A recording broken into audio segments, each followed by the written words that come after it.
দীর্ঘ 21 বছর পরে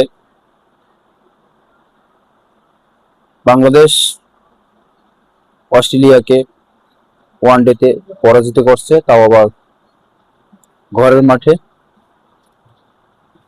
2005 সালে আমরা কার্ডিফে অস্ট্রেলিয়াকে ওয়ানডেতে হারিয়েছিলাম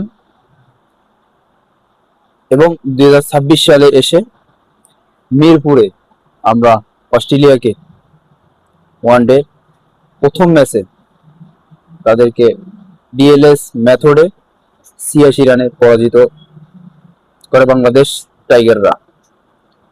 কংগ্রাচুলেশন বাংলাদেশ ক্রিকেট দলকে, কংগ্রাচুলেশন বাংলাদেশ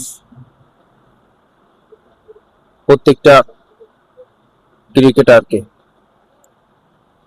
আজকে বাংলাদেশের ব্যাটিং, বোলিং, ফিল্ডিং আসলেই খুব চমৎকার এবং দৃষ্টিনন্দন ছিল,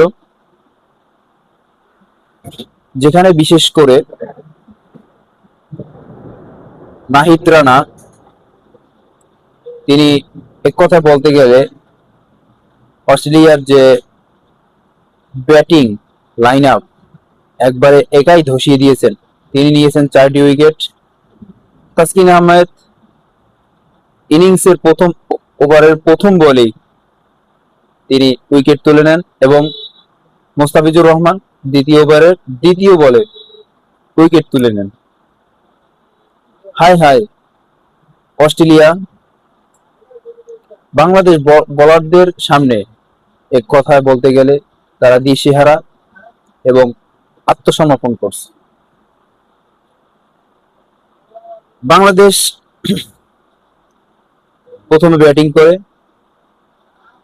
যেখানে সাইফ হাসান ভালো করতে পারেনি এবং তানজিব তামিম, আমাদের জুনিয়র তামিম জি, তিনি সুন্দর একটা ইনিংস খেলেন 50 রানের।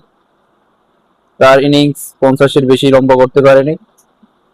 যাই হোক, নাজমুল হোসেন শান্ত সেও ভালো করছে এবং দীর্ঘদিন বিরতির পরে প্রায় 4 বছর পরে জাতীয় দলে ফিরে সে এত সুন্দর একটা ইনিংস আমাদেরকে উপহার দিয়েছে মুশফিক হোসেন সৈকত, যাকে নিয়ে অনেক ধরনের সমালোচনা হয়েছে। এর আগে যারা নির্বাচক ছিল, লিপু, রাজ্জাক, তারা বলছিল যে মোসাদ্দেক হোসেন সৈকত যেখানে মেহেদী হাসান মিরাজ যে দলে থাকবে সেখানে মোসাদ্দেক হোসেনের দরকার পড়ে না, কিন্তু আজকে